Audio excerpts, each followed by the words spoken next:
ፕሬዝዳንቶቿ ትሩማንን ከቅርብ ደግሞ ጄኔራል ኮሊን ፓወልን በብስለትና በብልጠት የታወቁትን አፍርታለች። ነገር ግን ብስለትም ብልጠትም የሌላቸውን አንድ ወፈፌ ሽማግሌን መርጣ ቅርቃር ውስጥ ገብታለች። Communication, as you know, has been blown to pieces. They're unable to talk to each other.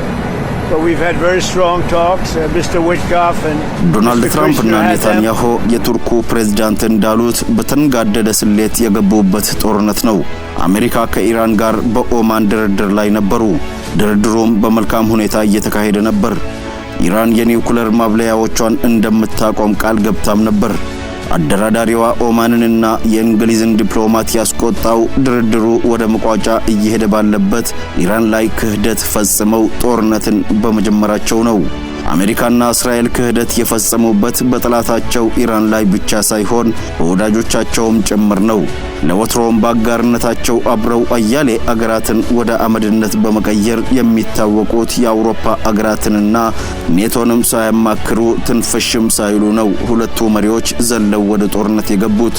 አውሮፓውያንን ብቻ ሳይሆን ከጥቃት ይጠብቁናል ብለው ነዳጃቸውንም ዶላራቸውንም ብቻ ሳይሆን የጦር ቤዝም የሰጧቸው የገልፍ የአረብ አገራትንም ጭምር በመካድ ትርፍና ኪሳራውን ሳያሰሉ ነው እሳት ከሰማይ እንዲዘንብባቸው ያደረጉት። እብሪት ከውድቀት ትቀድማለች ይሉት ነገር ይህ ነው። An Iranian ballistic missile seen here ጉልበት ሲበዛ አእምሮን ያዳፍናል የሚባለው በአሜሪካና በእስራኤል ላይ በተግባር ታይቷል። ተመሳሳይ ስራ እየሰሩ የተለየ ውጤትንም ይጠብቃሉ። አሜሪካና እስራኤል በታሪካቸው ጦርነት ከፍተው በቀናት እድሜ ያሸንፉ ነበር። እስራኤል እንደ 6ቱ ቀን ጦርነት፣ አሜሪካ ደግሞ እንደ ኢራቅ፣ ሊቢያ፣ የመንና ሶሪያ መሪው ከተገደለ አገር ትበተናለች ብለው አምነው ነው የጀመሩት። ዳሩ ግን የነርሱን የዘመናት ስህተት ስታጠና የኖረችው ኢራን ባልጠበቁት መንገድና ስልት ነው የገጠመቻቸው። ይህ ደግሞ አቅላቸውን የሳቱትን ዶናልድ ትራምፕን ቅርቃር ውስጥ ሳይከት አይቀርም። ኢራን የዓለም ሀያላንን ብለው የሚያስቡትን እና አሜሪካ ከታጠቁት ዘመናዊ መሳሪያ ጋር ቢገጥሟትም በበሳል አመራርና በቁርጠኝነት በአካባቢዋ የሚገኙትን የጦር ሰፈሮችና ራዳሮቻቸውን ዶግ አመድ በማድረግ አይናቸውንና ጆሮዎቻቸውን አጥፍተው ነው የጀመረችው። በርካሽ አጥፍቶ ጠፊ ድሮኖች የመከላከል ኃይላቸውን ካስጨረሰች በኋላ ነው ወደ ክሩዝ ሚሳይል የተሸጋገረችው። አሜሪካና እስራኤል በቀናት እናሸንፋለን ብለው ዘለው ሲገቡ ኢራን ደግሞ ሳላቋረጥ ለ6 ወራት እዋጋለሁ ብላ ነው ከመከላከል ወደ ማጥቃት የተሸጋገረችው። ኢራን በወታደራዊ ብቻ ሳይሆን በፖለቲካውና በዲፕሎማሲውም ሌሎች ሀያላንን ከጎኗ ማሰለፍ ችላለች። አሜሪካና እስራኤል በተቃራኒው ወዳጆቻቸውን በማጣት አጋር ፍለጋ ቢማስኑም ሰሚ ጆሮ አላገኙም።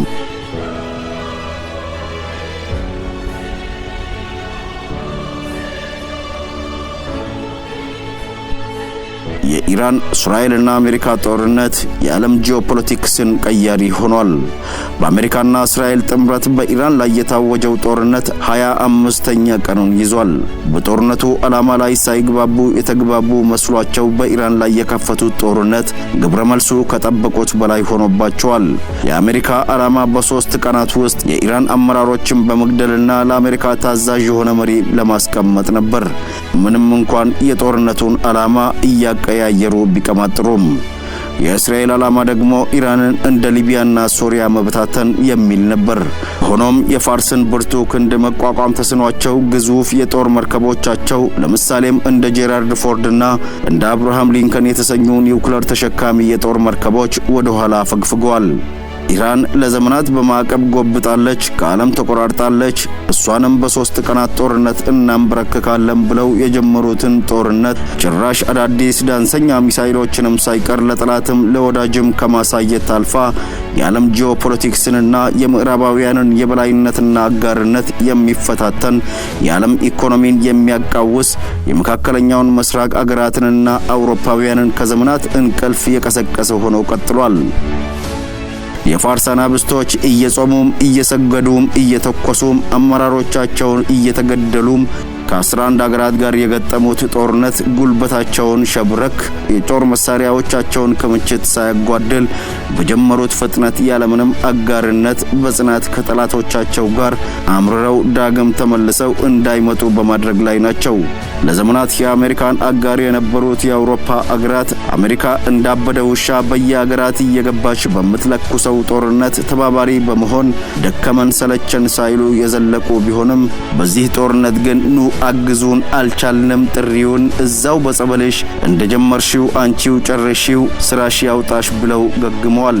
የአሜሪካው ሂትለር የተባሉት ትራምፕም በአውሮፓውያን ላይ የሰነዘሩት ዛቻና ስድብም ያጣ ለማኝ ተሳድቦ ይሄዳል አይነት ሆኖ ተመዝግቧል። ኔቶን አፈርሳለሁ ቢሉም የአውሮፓ ሀገራት ፊታቸው ወደ ሩሲያና ቻይና ከመመለስ ባለፈ ከአሜሪካ ጥገኝነት ለመላቀቅ የወሰኑ ይመስላል። የፈረንሳዩ ማክሮን በሰጡት ቃል እኛ ጦርነቱ ውስጥ አንገባም፣ ወደ ጦርነት የምንገባው ጦርነቱ ሲቆም ሰማዩ ከእሳት ሲጸዳ በሰላማዊ ንግግር ብቻ ነው ብለዋል። ይሄ ደግሞ ለዓመታት ከአሜሪካ ጋር የነበራቸውን ቁርኝት ወደ ፍቺ ማምራቱን ያመለክታል። አሜሪካ ጭንቅ ጥብብ ብሏታል። ከህዝቡ ብቻ ሳይሆን ከከፍተኛ አመራሮቿም ጦርነቱን በመቃወም ስልጣን የለቀቁ መኖሩንም ተገልጿል።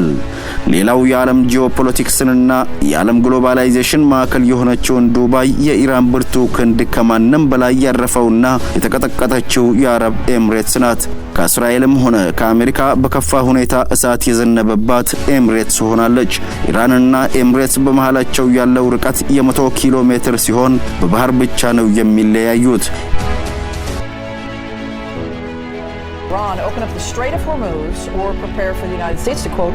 ኢራን እስከዛሬ ካስወነጨፈቻቸው ሚሳኤሎችና ድሮኖች 68%ን የረገፉት በአረብ ኤምሬትስ ላይ ነው። ዱባይ እንዳመነች 298 ባላስቲክ 15 ክሩዝ ሚሳኤሎችንና 1606 ድሮኖችን አክሽፌያለሁ ብላለች። እንደዛም ሆኖ እረፍት የለሽ የአየር መንገዶችና የቱጃሮች መንደር ከፋርሶች ጥቃት መትረፍ አልቻለም። ኢራን በዋናነት የጨከነችበት የአሜሪካ ግዙፍ የጦር ሰፈር የሚገኘው እዛ በመሆኑ ነው። ሌላው ኤምሬትስ የባለ ሀብቶች የንግድ የቱሪዝምና የሪል ስቴት ባጭር ቋንቋ ዓለም አቀፍ የንግድ ሞል ወይም ተምሳሌት ነች። በወታደራዊ ብቻ ሳይሆን የምዕራባውያን ቁልፍ የንግድና ኢንቨስትመንት አካልም ነች። በመሆኑም ዓለም አቀፉን የፋይናንስና ፖለቲክሱን ስርዓት ለማናጋትና ዓለም የኢራንን ህመም እንዲረዳ ኤምሬትስ መቀጥቀጥ ነበረባት ነው። ሌላው ኤምሬትስ ኢራን አጥብቃ የምትቃወመውን አብርሃምስ አኮርድ የተሰኘውን በመፈረም ለአሜሪካና እስራኤል ቁልፍ ሆና በመገኘቷ ነው።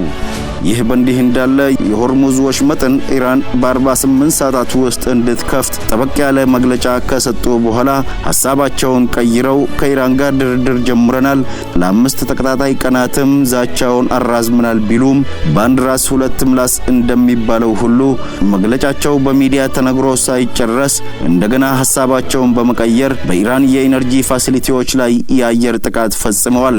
ኢራንም ቃል በገባችው መሰረት ለተፈጸመባት ጥቃት የአጸፋ እርምጃዋን በእስራኤል የኃይል ማመንጫዎችና በአጎራባቾቿ ላይ በሚገኙ የኃይል ማመንጫዎች ላይ ጥቃት ሰንዝራለች። ይህ ብቻ አይደለም።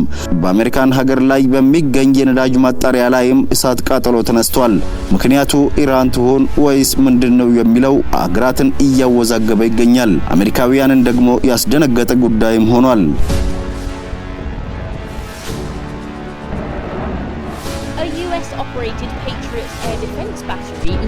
በዓለም የኢነርጂ ገበያ ከፍተኛ ዋጋ ካስከተለው ውጊያ የመውጫው መንገድ ከየት ነው? ባለፉት 25 ቀናት እየተስፋፋ የሄደውን ግጭት ማን ማቆም ይችላል? የአሜሪካው ፕሬዝዳንት ዶናልድ ትራምፕ ሲፈልጉ ጦርነቱን ማቆም እንደሚችሉ ያምናሉ። ነገር ግን መቼ? ከዚህ ቀደም በወራት ሳይሆን በሳምንታት ውስጥ ይቆማል ብለው ነበር። እንዳውም በቅርቡ ብለውም ያውቃሉ። ለፎክስ ኒውስ እንደገለጹትም ከሆነ እስከ አጥንቴ ዘልቆ ሲሰማኝ ጦርነቱ ይቆማል የሚል መልስም ሰጥተው ነበር። መቀመጫውን በለንደን ያደረገው ኪንግ ኮሌጅ የወታደራዊ ጉዳዮች ተንታኝ የሆኑት ሜሪና ሜሮን ዶናልድ ትራምፕ ጦርነቱ በእቅድ መሰረት እየሄደ አይደለም፣ አንዳች የመቋጫ መንገድ ልናበጅ ይገባል ብለው ሊናገሩ እንደማይችሉ ያምናሉ። እንዲህ አይነት አስተያየት በቴሌቪዥን ወይም በሬዲዮ ሊቀርብ አይችልም የሚሉት ተንታኟ፣ ስለዚህ ዩናይትድ ስቴትስ አሁንም ብልጫ እንዳላትና ጦርነቱ መቼ እንደሚያልቅ መወሰን እንደምትችል ተደርጎ መቅረብ ይኖርበታል በማለት አስረድቷል። አሜሪካ በመካከለኛው ምስራቅ የገጠመቻቸውን ጦርነቶች ላለፉት 10 ዓመታት ሲነቅፉ የቆዩት ትራምፕ በደጋፊዎቻቸው ዘንድ በምረጡኝ ዘመቻ ወቅት የገቡትን ቃል ኪዳን ክደዋል የሚል ተቃውሞም በርትቶባቸዋል። ጦርነቱ በመጪው ህዳር በሚካሄደው የአሜሪካ ምርጫ ዶናልድ ትራምፕ እና ሪፐብሊካን ፓርቲያቸውን በኃይል ሊጎዳ የሚችል ነው። ይሁንና የግጭትና የጦርነት ተንታኝ የሆኑት ሜሪና ሜሮን ይህ ጦርነት እንዴት እንደሚቆም ዩናይትድ ስቴትስ በተናጠል ልትወስን አትችልም የሚል ድምዳሜ ላይ ደርሰዋል። ሜሪና ሜሮን እንደሚሉት ዩናይትድ ስቴትስ ማድረግ የምትችለው ራሷን ከስሌቱ ማውጣት ብቻ ነው።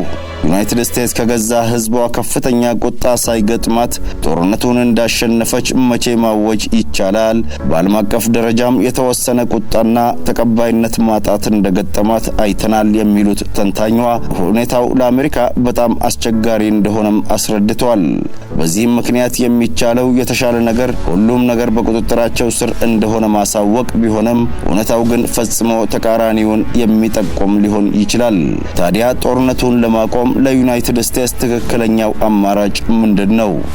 ትራምፕ የኢራንን ፖለቲካዊ አቅም አውድመናል፣ እኛ በቃን፣ እስራኤል ምናልባት በእኛ የጦር መሳሪያም ቢሆን መቀጠል ትችላለች አይነት አቋም ከገዛ ሹማምንቶቻቸው ጭምር እየገጠማቸው እንደሆነ ሜሪና ሜሮን ተናግረዋል።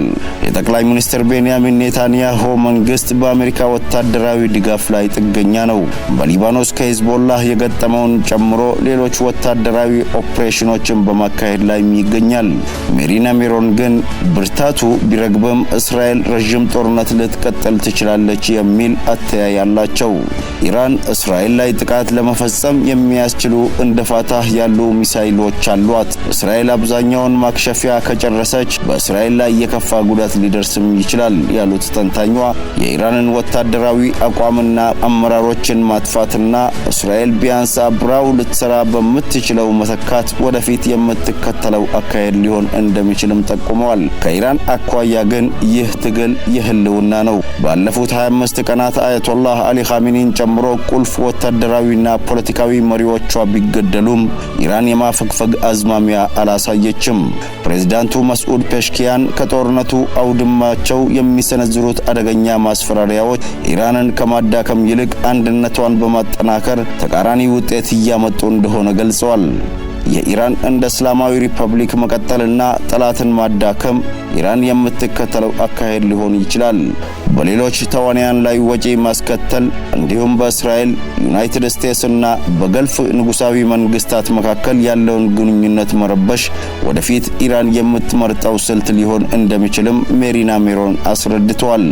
ይህ ማለት አሜሪካ፣ እስራኤልና ኢራን በየፊናቸው ድል መቀዳጀታቸውን ሊያውጁ ይችላሉ። የድሉ ትርጓሜ ግን ምናልባትም የተለያየ ሊሆን ይችላል። ውጤቱ በድርድር የሚበጅ መቋጫ ሊሆን ይችላል። የተኩስ አቁም ሊመስልም ይችላል። ሁሉም ተዳክመው ሊገታም ይችላል። ይህ አንዳቸው በሌላቸው ላይ ብልጫ እንዳገኙ በፖለቲካና ዲፕሎማሲያዊ መድረኮች እንዲያበስሩ መንገድ ይከፍታል። ሜሪና ሜሮን ግን በዚህ መንገድ የሚበየን ድል ለተወሰነ ጊዜ ብቻ የሚቆይ በመሆኑ ችግር ነው የሚል ስጋት አላቸው። ምክንያቱም መሰረታዊዎቹ ችግሮች ካልተፈቱ ምናልባት በ10 ዓመታት ውስጥ ወይም ከዚያ ቀደም ብሎ ሁሉም ተዋንያን ራሳቸውን መልሰው እንዳደራጁና እንዳገገሙ ተመልሰው ሊቀሰቀስ ይችላል። በጦርነቱ እስካሁን ከ1500 በላይ ንጹሃን እንደተገደሉ የኢራን ጤና ሚኒስቴር አስታውቋል። በሊባኖስም በተመሳሳይ ከ1000 በላይ ንጹሃን ዜጎች ሲገደሉ በእስራኤል ላይ 15 ሰዎች ሕይወታቸውን አጥተዋል። አሜሪካም 13 ወታደሮቿ እንደተገደሉ አስታውቃለች። የዓለም ኢኮኖሚን ባቃወሰው ጦርነት እስካሁን አውሮፓዊቷ ቆጵሮስን ጨምሮ 12 ሀገራት ላይ ጥቃት ተፈጽሟል። هدف قرار خواهند گرفت. 3. همه شرکت‌های مشابه در منطقه که سهامدار آمریکایی دارند به طور کامل تخریب خواهند شد. I thought I'd bring our great Secretary of State out. And he is doing a fantastic job. We don't use the Strait. The United States. We don't need it. Europe needs it.